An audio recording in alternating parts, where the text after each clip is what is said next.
Hello and good evening. I trust you had a great day. And perhaps you are a reader or someone who appreciates books. And tonight I'm not going to waste your time. I'm just going to go ahead and read you a chapter or two from The Age of Innocence by Edith Wharton, or Wharton if you're British. But this book is The Age of Innocence. And this is the first chapter of the first book. On a January evening of the early 70s, Christine Nielsen was singing in Faust at the Academy of Music in New York. Though there was already talk of erection in remote metropolitan distances above the 40s of a new opera house which should compete in costliness and splendor with those of the great European capitals. The world of fashion was still content to reassemble every winter in the shabby red and gold boxes of the sociable old academy. Conservatives cherished it for being small and inconvenient, and thus keeping out the new people, whom New York was beginning to dread and yet to be drawn to. And the sentimental clung to it for its historic associations, and the musical for its excellent acoustics. Always so problematic a quality in halls built for the hearing of music. It was Madame Nielsen's first appearance that winter, and what the daily press had already learned to describe as an exceptionally brilliant audience had gathered to hear her, transported through the slippery, snowy streets in private broughams, in the spacious family landau, or in the humbler, more convenient brown coupe. To come to the opera in a brown coupe was almost as honorable a way of arriving as in one's own carriage, and departure by the same means had the immense advantage of enabling one, with a playful allusion to democratic principles, to scramble into the first brown conveyance in the line, instead of waiting till the gold and gin congested nose of one's own coachman gleamed under the portico of the academy. It was one of the great livery stableman's most masterly intuitions to have discovered that Americans want to get away from amusement even more quickly than they want to get to it. When Newland Etcher opened the door at the back of the club box, the curtain had just gone up on the garden scene. There was no reason why the young man should not have come earlier, for he had dined at 7, alone with his mother and sister, and had lingered afterward over a cigar in the Gothic library with glazed black walnut bookcases and finial-topped chairs, which was the only room in the house where Mrs. Archer allowed smoking. But, in the first place, New York was a metropolis, and perfectly aware that in metropolises it was not the thing to arrive early at the opera. And what was or was not the thing played a part as important in Newland Archer's New York as the inscrutable totem terrors that had ruled the destinies of his forefathers thousands of years ago. The second reason for his delay was a personal one.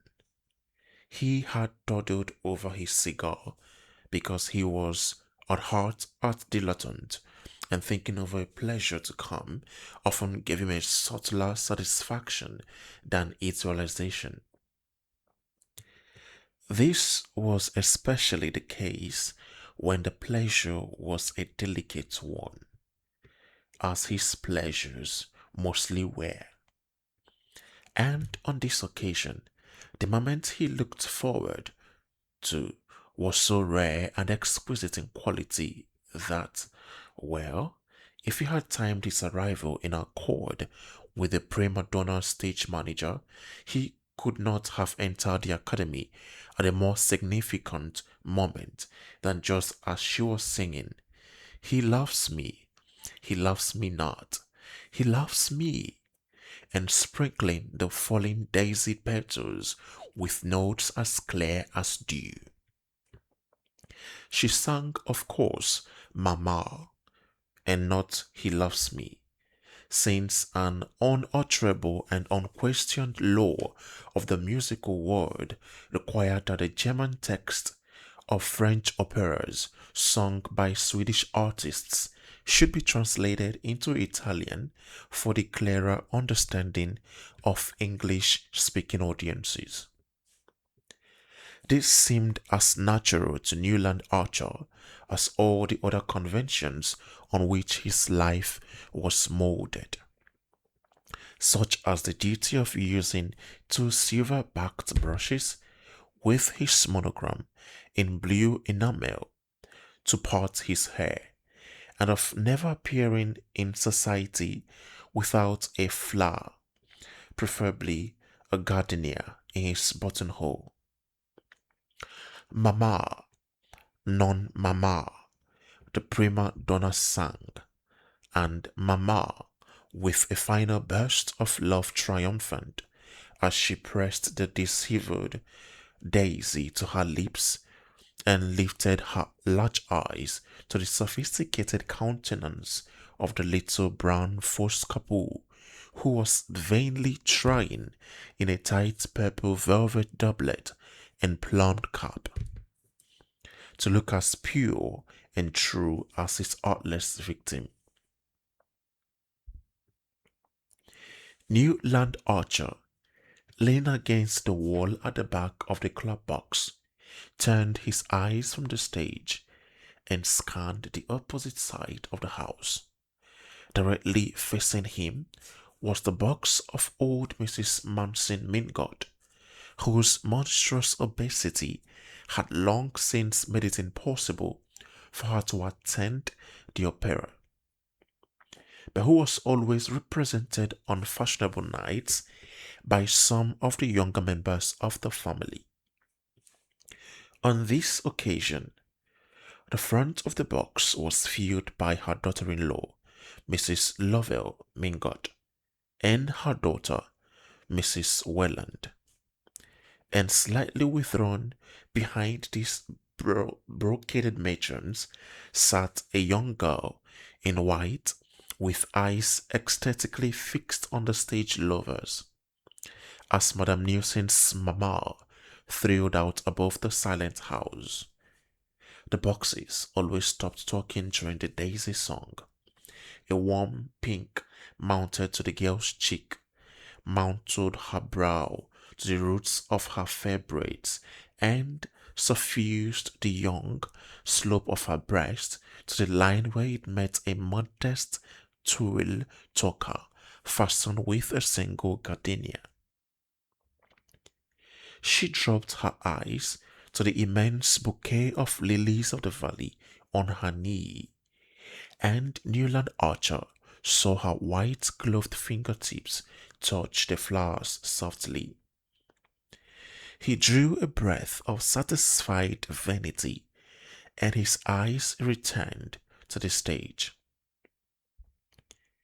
No expense had been spared at the setting, which was acknowledged to be very beautiful even by people who shared his acquaintance with the opera houses of Paris and Vienna. The foreground, to the footlights, was covered with emerald green cloth.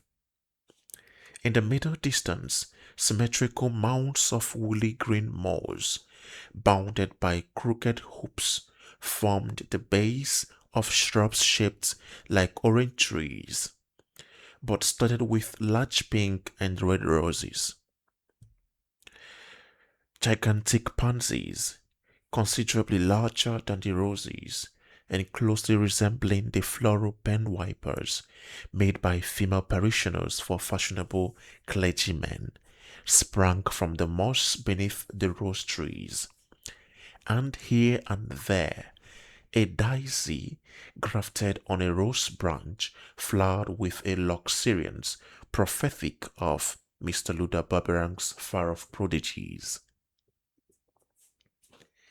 In the center of this enchanted garden, Madame Newson, in white cashmere, slashed with pale blue satin, a reticle dangling from a blue girdle, and large yellow braids, carefully disposed on each side of a muslin kismeth, listened with downcast eyes to M. Cabot's impassioned wooing, and affected a guileless incomprehension of his designs whenever, by word or glance, he persuasively indicated the ground floor window of the net brick.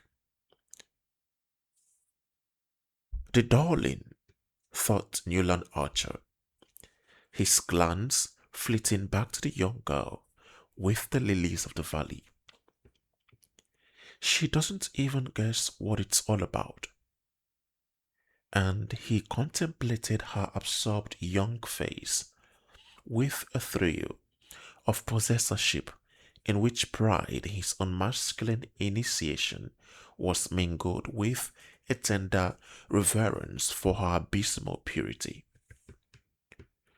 We'll read first together by the Italian lakes, he thought, somewhat hazily confusing the scene of his projected honeymoon with the masterpieces of literature which it would be his manly privilege to reveal to his bride. It was only that afternoon that May Welland had let him guess that she cared, New York's consecrated phrase of maiden avowal, and already his imagination, leaping ahead of the engagement ring, the betrothal keys, and then march from Lohengrin, pictured her at his side in some scene of old European witchery. He did not in the least wish the future Mrs. Newland Archer to be a simpleton. He meant her, thanks to his enlightening companionship, to develop a social tact and readiness to wit, enabling her to hold her own with the most popular married women of the younger set, in which it was the recognized custom to attract masculine homage while playfully discouraging it. If he had probed to the bottom of his vanity, as he sometimes nearly did, he would have found there the wish that his wife should be as worldly wise and as eager to please as the married lady whose charms had held his fancy through 2 mildly agitated years, without, of course, any hint of the frailty which had so nearly marred that unhappy being's life, and had disarranged his own plans for a whole winter. How this miracle of fire and ice was to be created and to sustain itself in a harsh world, he had never taken the time to think out. But he was content to hold his view without analyzing it, since he knew it was that of all the carefully brushed, white waistcoated, buttonhole flowered gentlemen who succeeded each other in the club box, exchanged friendly greetings with him, and turned their opera glasses critically on the circle of ladies who were the product of the system. In matters intellectual and artistic, Newland Archer felt himself distinctly the superior of these chosen specimens of old New York gentility. He had probably read more, thought more, and even seen a good deal more of the world than any other man of the number. Singly, they betrayed their inferiority, but grouped together, they represented New York. And the habit of masculine solidarity made him accept their doctrine on all the issues, called moral. He instinctively felt that in this respect it would be troublesome and also rather bad form to strike out for himself. Well, upon my soul, exclaimed Lawrence Lefferts, turning his opera glass abruptly away from the stage. Lawrence Lefferts was, on the whole, the foremost authority on form in New York. He had probably devoted more time than anyone else to the study of this intricate and fascinating question. But study alone could not account for his complete and easy competence. One had only to look at him from the slant of his bald forehead and the curve of his beautiful fair moustache to the long patent leather feet at the other end of his lean and elegant person, to feel that the knowledge of form must be congenital in anyone who knew how to wear such good clothes so carelessly and carry such height with so much lounging grace. As a young admirer had once said of him, if anybody can tell a fellow just when to wear a black tie with evening clothes and when not to, it's Larry Lefferts. And on the question of palms versus patent leather Oxfords, his authority had never been disputed. My God, he said, and silently handed his glass to old Sillerton Jackson. Newland Archer, following Lefferts' glance, saw with surprise that his exclamation had been occasioned by the entry of a new figure into old Mrs. Mingot's box.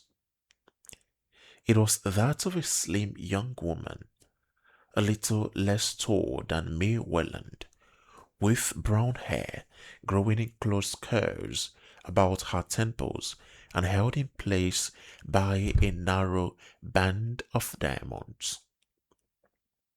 The suggestion of his headdress, which gave her what was then called a Josephine look, was carried out in the cut of the dark blue velvet gown, rather theatrically, caught up under her bosom by a girdle with a large old-fashioned clasp.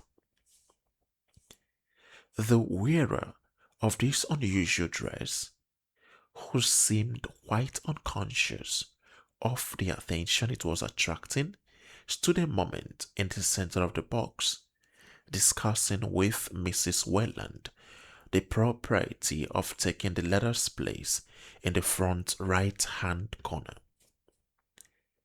Then she yielded with a slight smile and seated herself in line with Mrs. Welland's sister-in-law, Mrs. Lovell Mingot, who was installed on the opposite corner. Mr. Sillerton Jackson had returned the opera glass to Lawrence Lefferts.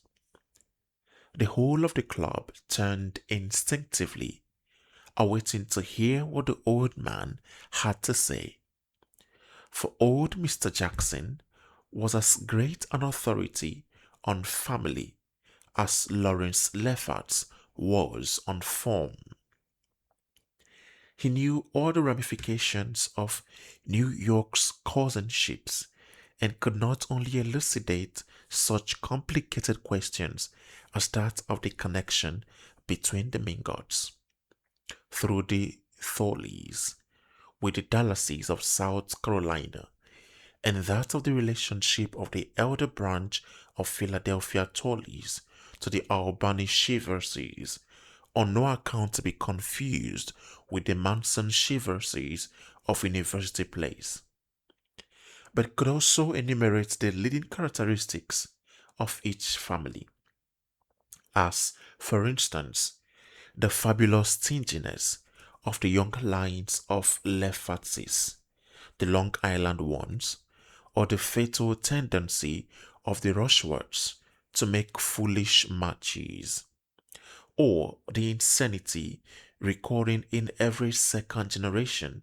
of the Albany Shiverses, with whom their New York cousins had always refused to intermarry, with the disastrous exception of poor Medora Manson, who, as everybody knew, but then her mother was a Rushworth. In addition to this forest of family trees, Mr. Sillerton Jackson carried between his narrow, hollow temples and under his soft thatch of silver hair a register of most of the scandals and mysteries that had smoldered under the unruffled surface of New York society within the last 50 years.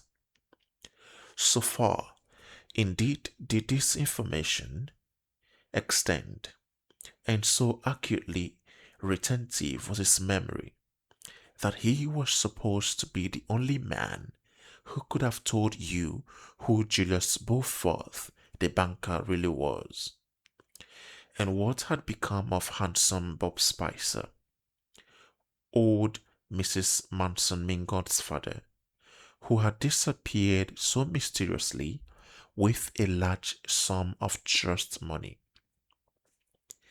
Less than a year after his marriage, on the very day that a beautiful Spanish dancer who had been delighting thronged audiences in the old opera house on the Battery had taken ship for Cuba.